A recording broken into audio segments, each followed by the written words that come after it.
This is Bleav in Buckeyes. This show is brought to you by FanDuel. I'm Brian Brown with All-American quarterback Chimdi Chekwa. We survived week 1. We had the Texas Longhorns come to the shoe. There was a lot of, horns up. We had a lot of horns down, but we ended up getting a job down, going 14-7, winning that game and going 1-0 on the year. Man, let's talk about it, man. It's college football season is kicked off. It's week 1. What's going on, Chim? What's on your list of topics, man? What's up? Yeah, man? my list of topics is two things. The pre, I can't call them overreactions because nothing actually happened yet. Like the hype, right? The hype, how they just run so far down a pathway in terms of hype, and then they start retracing their steps after. After you actually start playing games. You actually start playing games. It's funny, yeah. After you start playing games, everything changes, and then they overreact. Everybody's gonna overreact to week 1. I understand overreactions to week 1. I'm probably gonna be a little bit of part of the overreactions, but the hype, man, the craziest stuff was the Arch Manning hype. Yeah. The Arch Manning hype, and it's understandable to an extent, right? Because you watch Arch Manning, he's obviously a Manning. Right? And you've seen what Peyton has done. You've seen what Eli has done. So you just assume that he has the football kind of knowledge and understanding of the game, and he could throw a good football. So you figure that he's going to develop into something special. And then he has the athleticism that neither one of them had, right? So it looks good. And then I just don't know why it just went so far. I heard Paul Feinbaum talking to Tim Tebow, and he was like, Arch Manning is the best player since Tim Tebow, the best quarterback since Tim Tebow, and he described his ability by saying he has the magic and the majesty. Bro, I don't know what that is, bro. Like, I don't play against a lot of great quarterbacks. I played against Peyton Manning. I played against Eli Manning, and they never threw majesty to the receivers, bro.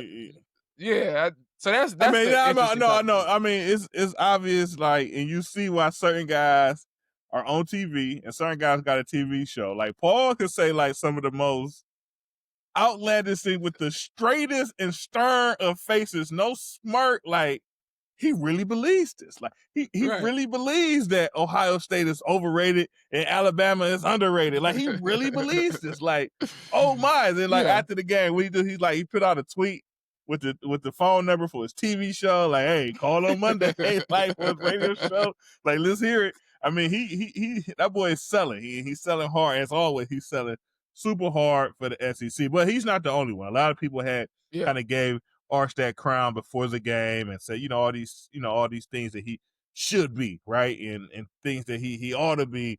And obviously, and I always felt like it's always a little bit unfair, right, because whenever they build you up like that. Oh, just know they're coming to knock you down when the opportunity comes in, and he has to kind of go through that. And obviously, it's not his fault, but he kind of has to embrace it, right? He can't shy away from it. He can't go to the media and say like, oh, well, this is technically my first year being the known starter. In the first games on the road, I'm not at home. It's gonna be a tad bit. It's gonna be loud. It's gonna be a tad bit uncomfortable. He can't say it, right? He says the right thing. He does the right things, and he tries. But when it comes down to it, I mean, the guy just didn't have, the best of games, right? From his first pass on to the remainder of the game, it wasn't. It was not. It was obviously he didn't play good. Yeah. He didn't play good, and it's okay to say, all right, this Texas team is expected to be great because they have all this talent around, and they have the quarterback to elevate that talent. And then when the game comes, it's okay to say that quarterback did not actually elevate the talent. He didn't actually play well.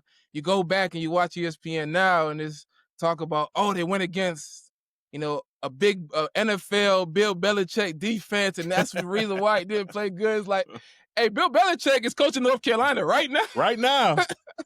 and that defense has given up 41 points so far. Right.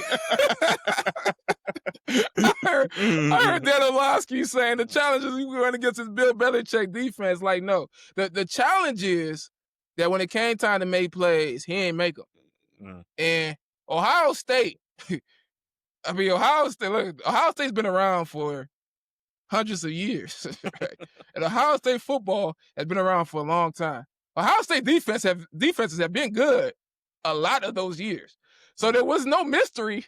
There's no mystery that he's going against a good Ohio State. They just have a ton of guys drafted in the NFL draft.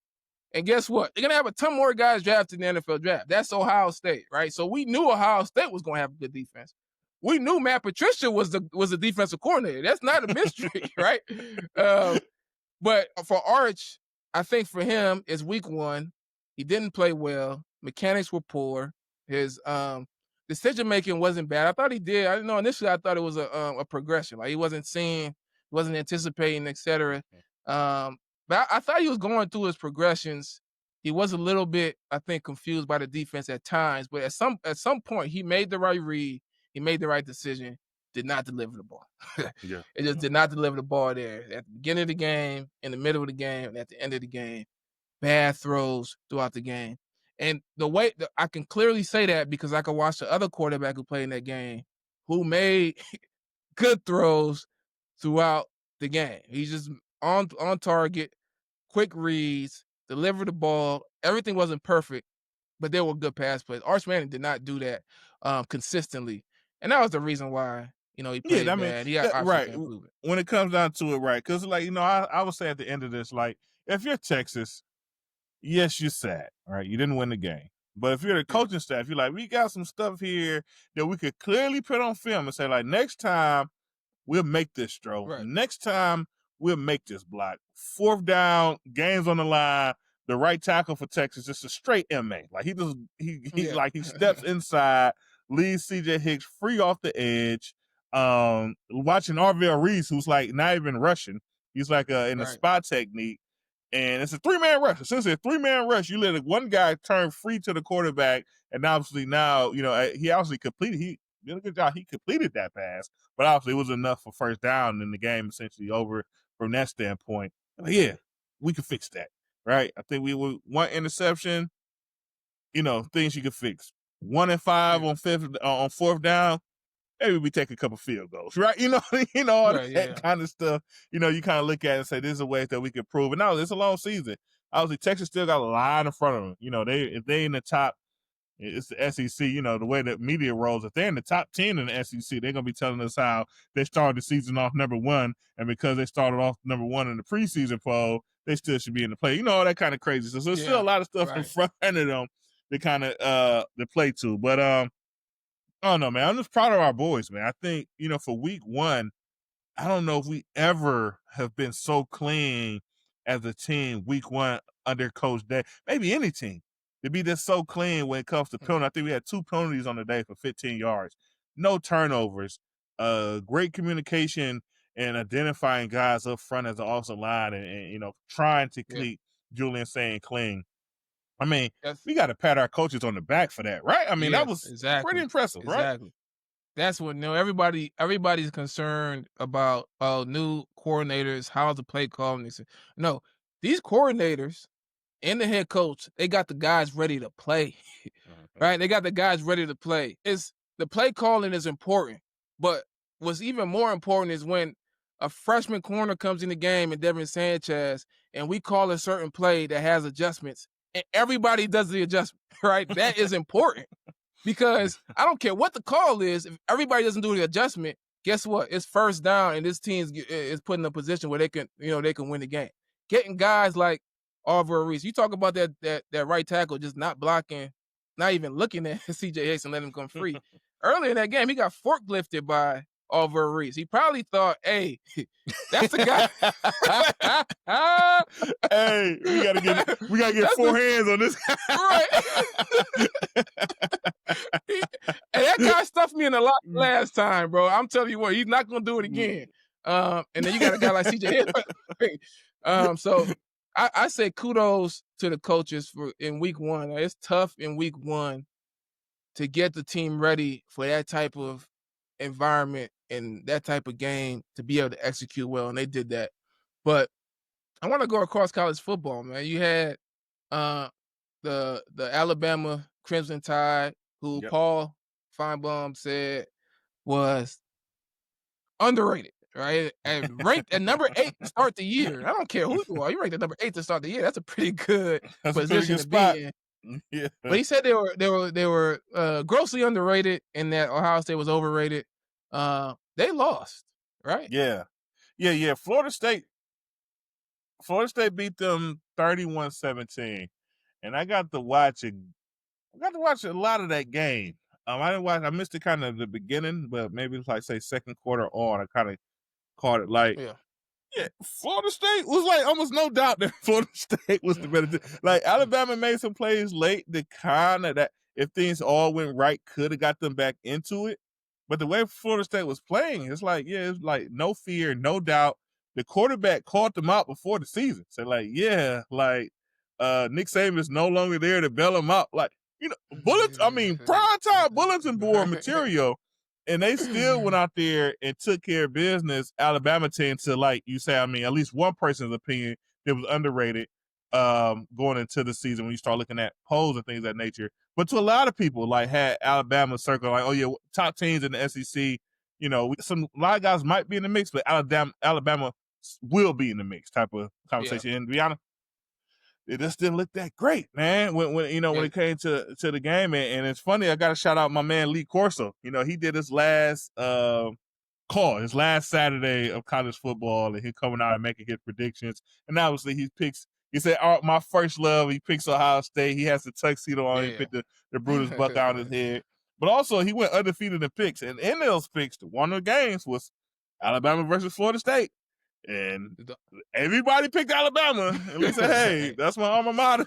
I got faith in my guys. They go out there and get the job done. Yeah, I can just imagine how sad of a day it was for ESPN. The ESPN crew after Alabama lost, right? And Texas lost, right? Mm-hmm. But LSU was able to save the day. They were to save the day going on the road and beating Clemson.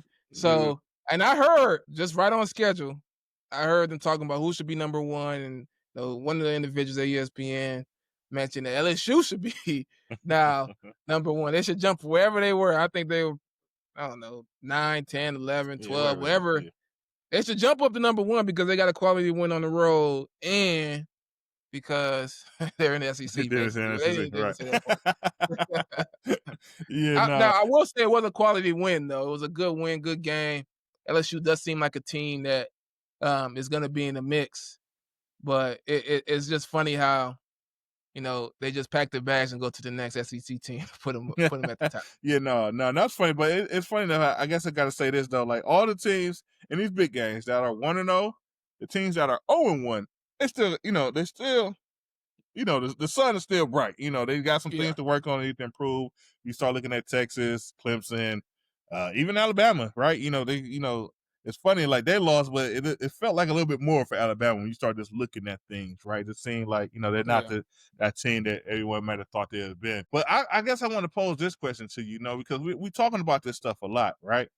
Texas was 1, Ohio State's 2 in the coaches poll, 3 in the AP. First time 1 and 2 in a poll is meeting week 1.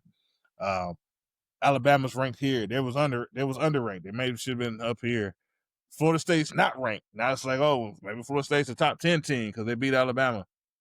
Yeah. Should we do away with preseason polls and maybe wait 5 or 6 weeks before we start putting numbers on this stuff and let some of these guys play some games and we actually get to see them?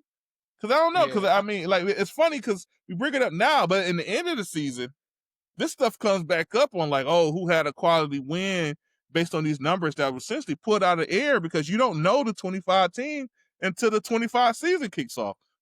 Thoughts on that? Yeah. I think we did kind of do away with preseason polls because you have the college football playoff, which is the actual poll that matters for positioning that comes in and that happens. I forget what week or whatever. Yeah. They finally come in. The preseason polls are just marketing. It's just marketing. So when you think about it, with ESPN basically owning the SEC network and having to deal with the SEC, when it comes down to who we market, we're going to market the SEC teams. They're incentivized to market the SEC team. When they get insight, they're talking to SEC coaches. They're talking to SEC players, former SEC players. Oh, who you think is going to be the guy this year? Arch Manning, he's going to be the Heisman Trophy winner. Oh, word. Because what makes Paul Feinbaum go out there and stick his neck out and say this is the best player since Tim Tebow? It's him having conversation with people in that echo chamber that is SEC and ESPN. So at the end of the day, I think from a marketing standpoint, it does benefit, because what happens is when Florida State comes on versus Alabama, I could turn the TV on and say, hey, I want Florida State to upset Alabama. Now, what makes it upset? The only thing that made it upset is that you put the number next to Bama and there's no number next to Florida State. But we, at the end of the year, may say Florida State is just clearly the better team, and there's no reason they should ever have been ranked below Alabama. So it's a challenge, because you do want the 1 versus 2 and the 1 versus 3 matchup to start the year. And maybe you could still have a Texas-Ohio State, and maybe that's enough without the ranking to be able to hype up the matchup. But it does add a little bit of flair to it when the ranking is there. But then the real ranking that matters is that playoff ranking. The challenge is, this is the challenge, is that those initial rankings impact how that playoff ranking is looked to an extent, or how people view. So that's really the biggest challenge. And the strength of schedule. This is the SEC loves strength of schedule hypothetical situations. The problem with strength of schedule is how do you know if this team is strong in week 1, 2, 3, 4 if you haven't actually seen them play games? So yeah, that's a big thing. Delete Me makes it easy, quick, and safe to remove your personal data online at a time when surveillance and data breaches are common enough to make everyone vulnerable. Yeah, I mean, your data is a commodity. Anyone on the web can buy your private details. This can lead to identity theft, phishing attempts, harassment. But now you can protect your privacy with Delete Me. And we saw with Michigan, cyber crimes, stealing signals. Stealing. You want to protect your data, especially in the game of football, when you got certain teams that got a certain history of doing certain things that's, not always above the bar, I guess. Yeah. And with data brokers, your name, your contact info, your social security number, your home address, even information about your family members, it's going to all be compiled by data brokers and sold online. So you got to protect your data. Yeah, man, I think it's very important. So anything you can do to protect yourself from that and save your time and save your peace of mind, you got to go with it. And that's why we are endorsing Delete Me. Take control of your data and keep your private life private by signing up for Delete Me now at a special discount for our listeners. Today, get 20% off your Delete Me plan by texting PRO to 64,000. The only way to get 20% off is to text PRO to 64,000. That's PRO to 64,000.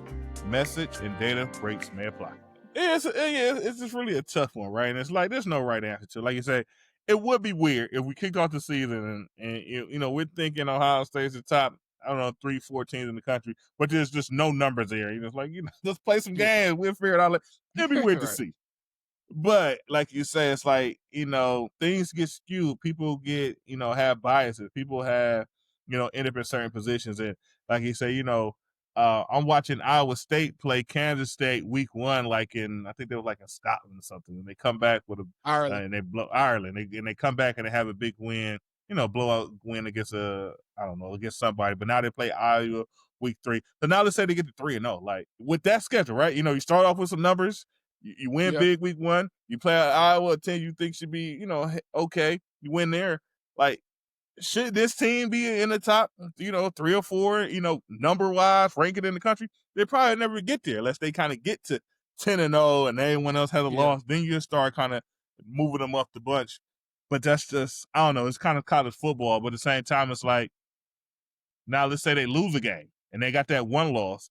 And then you were like, well, who did they beat? They didn't beat a bunch of teams with numbers. Alabama lost 3 games, but they played a bunch of teams with rankings. Right. I'm sorry, Iowa It's, State, you don't belong. And people really would say it and really believe it. It's just, yeah, just and that's why what's important is one. Even though I don't necessarily like Ohio State playing the big game week 1, I'd rather it be week 2 or 3. But that's why the cross conference games are important. That's yeah, why Michigan versus Oklahoma this weekend is important because we don't know how good the SEC is.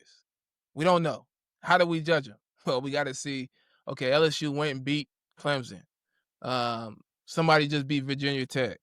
All right, South Carolina beat Virginia Tech. So we know, you know, we don't know how good any of these teams are, but we know cross conferences.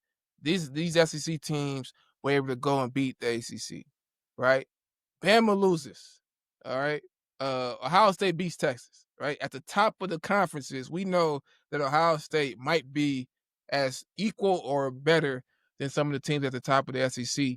And then what happens in Oklahoma versus Michigan is another kind of cross conference. And then after that, once we know where y'all kind of land in terms of conference versus conference, then it's just about you versus your conference, in my opinion. All right. Top 3 or 4 teams in your conference have a chance to go to the playoffs, and then put those top 3 or 4 against the top 3 or 4 in the other conferences.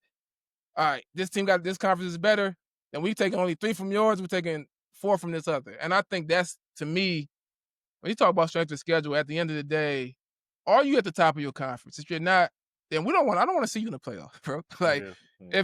if you're 5th and 6th in the conference, you already lost the playoffs.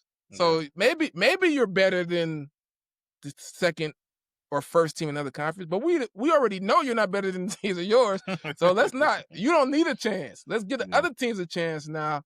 And that's, to me, that's a kind of a part of it. It's hard because there's so many teams, but that's a big part of it. But I'm curious of how you.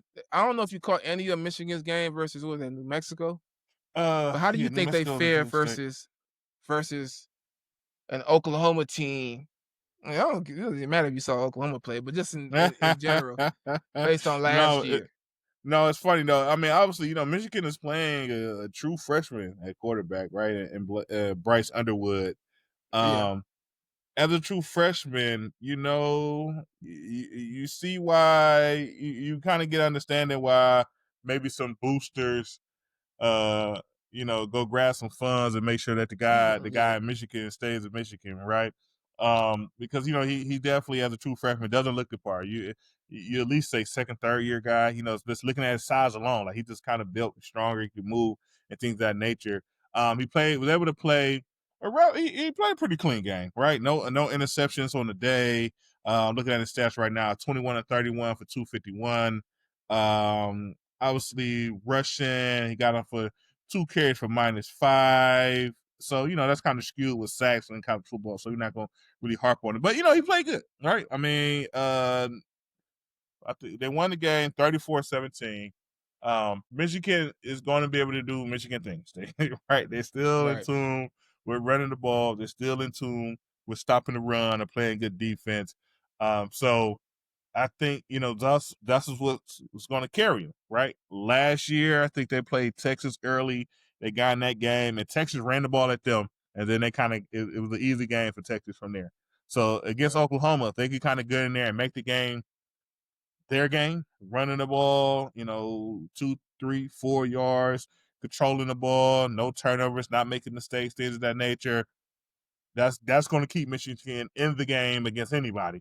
And so they kind of figure that out and, stop Oklahoma and some of the razzle-dazzle big explosive plays that they like to kind of go with. It kind of could, it could be a game. It could be a game. So, I don't know. Yeah. What you know about Oklahoma? You know anything about them? Not much. I know that, I thought they had a decent finish to last year. And they felt like they were on they were moving, they were progressing. I feel like they were progressing. I think Michigan wins the game, and I think Michigan has done a good job of not actually needing a quarterback much, right? Yeah. They've proven that they can win games without needing a quarterback.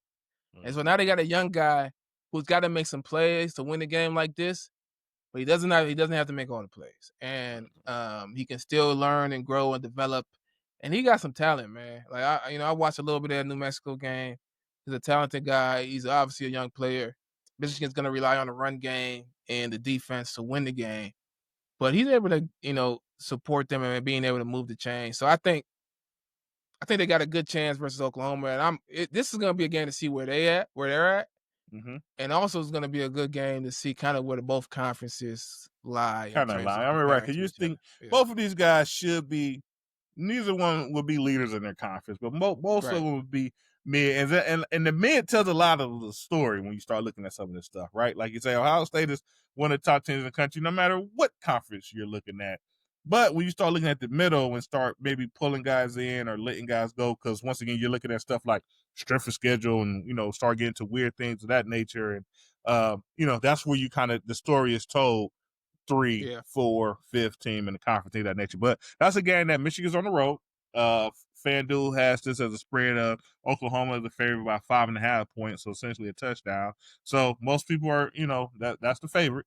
But, they have to play the game and see how things play out from there. But speaking of Michigan, they got a troll to join the big noon crew, and that troll's by the name of Dave. Was it Portnoy? How you say it? And he come Portnoy. He comes to the town a little bit early. He's eating pizza.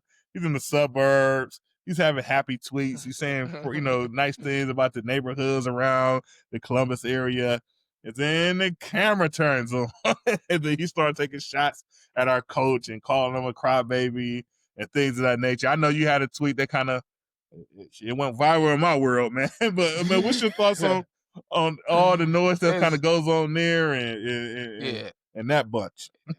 There's a balance between doing things for ratings and doing things. I mean, I guess ratings are what makes the money for a Fox or ESPN or whoever, right? So you're watching that, but you got to do just a little bit with some integrity, right? It can't just be, do whatever to get a bunch of eyes, because those eyes won't be consistent. They won't last forever.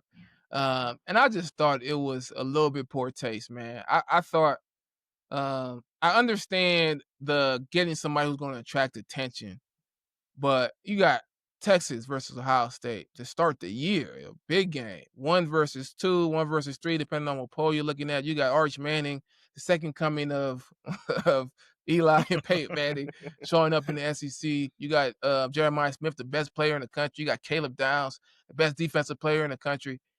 And you got Dave Portnoy talking about Michigan versus Ohio State and Ryan Day being. It's like, bro, this is kind of beneath the moment, in my opinion. So I do understand that, they're trying to get attention. They want Buckeye fans to be upset about it and tweet about it so they can, share and go viral and all that stuff. But I think it's a very near-term narrow focus, because you start to alienate some fans they're just not going to come back. It's just like, we're not going to watch them pregame because this is actually silly. And then what is the shtick next week, right? When, is he showing up at Oklahoma, Michigan? And then what is the next week? Is he showing, like, how does this progress? So, I didn't like it at all. I thought it was kind of silly. I thought it was beneath the current moment. And I think Fox in general, I'm disappointed in their ability, and not just Fox, ESPN or whatever, of just understanding the players that are out there. It became an Arch Manning show to me. Arch Manning show. I think they were prepared to make it a Jeremiah Smith and Caleb Downs show, but it never kind of materialized because they didn't have a big impact in terms of, they were impactful for the game, but they didn't have a bunch of impact plays that they can highlight. But they didn't talk about saying, and to me, enough in terms of, his approach to the game and how he was doing such a good job. They didn't talk about Oliver Reese just being complete disruptor. So yeah, man, they just got to be better. All in all, that's my thing. Yeah, no, man, and it's funny that you say it like that because, like you say, it's just like, you want quality eyes, you want quality product, and obviously Dave, he is essentially a sports media guy, right? The way he kind of approaches, he's been doing it. He's been in the business a while, right? Yeah, pretty successful. That's why we're talking about it. That's why we know him. But like you say, for this moment, this is what it's called for. You bring this guy on, let's stick to the sports, right? We're gonna have plenty of time. We know Ohio State is playing Grambling this week. If you want to go in on the on the right, rivalry, right. then we could go. We could do Right. it all day. You got Coach Urban, Coach Myers there. His record of 7-0. He's there to stand tall, and it's time for it. But that, like you said, that really wasn't it. You got Lee Corso's last game, big game, big two big schools, two of the biggest programs in college football coming together, and you taking shots at the coach before the for the game even kicks off about stuff that's really not really resident. It's not, it's Yeah. not, Yeah, I just feel like they just don't do a great job. Like Gus Johnson, he probably spent a quarter of that game talking about Arch Manning. At one point, he said it's a ton of talk about his two uncles, but we can't forgive to give credit to his mom.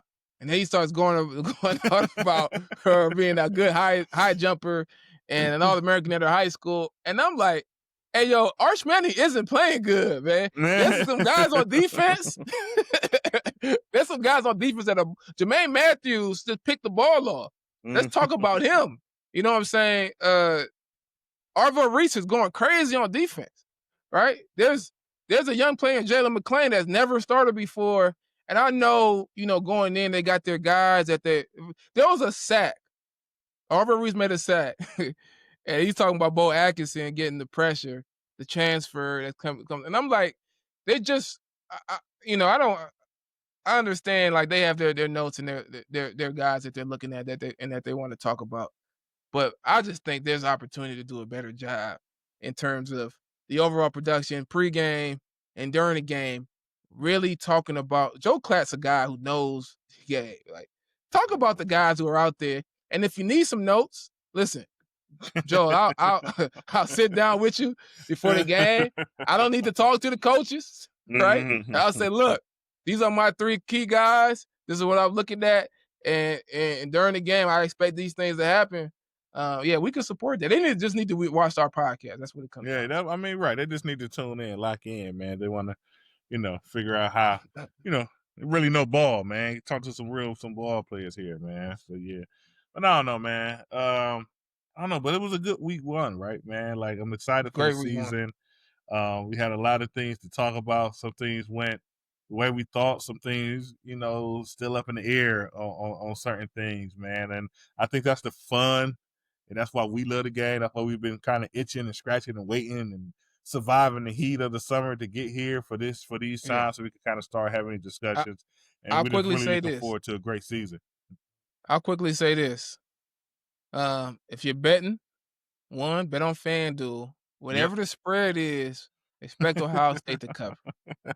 Expect Ohio State to cover. All right? Versus Grambling, they're going to cover. I want to put it out there. It's easy money, y'all. Easy money. Yeah, easy money. But since you brought up Grambling, I guess we haven't spoke much about it. But what are you expecting in week 2, right? Or we should be a game that we can kind of get some more guys out there, right, and kind of see what they could do. And when I say more guys, I'm more particularly talking about the quarterback, right, and getting our quarterbacks out there, and maybe we see what we got in saying.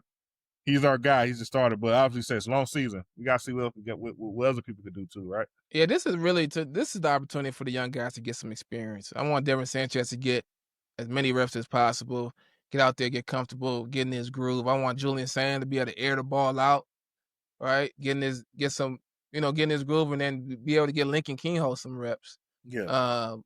And then what I'm most looking for, I'm going to this game. All right, I'm going to this game. Okay. And what I'm hoping for is for Grambling to bring their band. All right. Grambling. I don't think they will, but okay. Just bring the band, man. Listen, There's not gonna be them. They're not gonna be able to do much in terms of competing football-wise.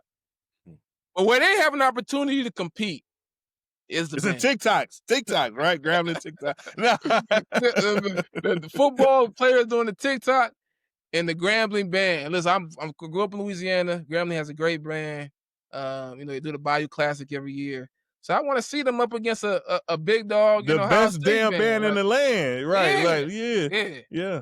So right. Get that drum line going. Put those drum lines out at halftime. Yeah, really get some competition going. No, but just second though, I expect that we can see a lot of guys. We got a lot of young guys, a lot of talent. That obviously this Texas game is a big one. We don't get to see them. But Lincoln should be playing. Hopefully he gets a half, right? Hopefully Julie could go out there, air it out, get some of that rhythm with Jeremiah Smith down the field. That they feel good about that connection. We run up the score.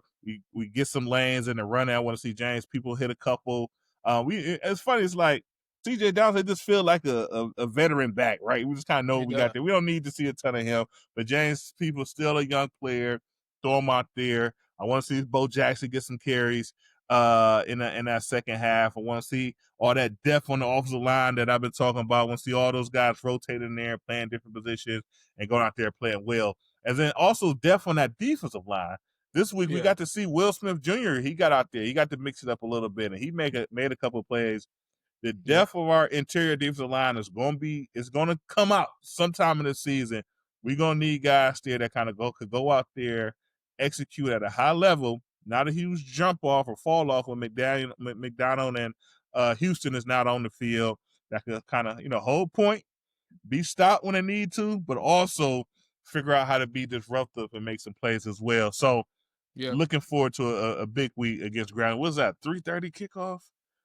Oh, man, I'm not sure. It's a 3:30, man. I'll be out there. Yeah, man. I'll be out there. And I want to get a feel for what Brian Hartline's offensive play calling looks like. Like week 1 is, we do what we got to do to get the win and take care of our quarterback. We got to take care of our quarterback because this is a long season, right? Week 2, it's time to see who you are. It's time to see how that flows. So I'm interested to see how that goes as well. Yeah, man, it should be a good one. It'll be fun. It should be good weather.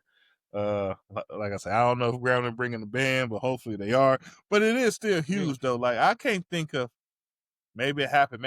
I can't think of any time in our history, in recent history at least, us playing at HBCU and Ground. Anything come to your mind? That's kind of like that's a thing, right? Yeah. This is a first from what I can remember. This is definitely a first. So. Let's see what the bands look like. But to me, that's gonna be the highlight of the game. I'm sorry, that's gonna be the highlight of the game. So, yeah, man. But it'll be good. It'll be fun. A lot of guys playing in a game like this. You want everyone to stay healthy, right?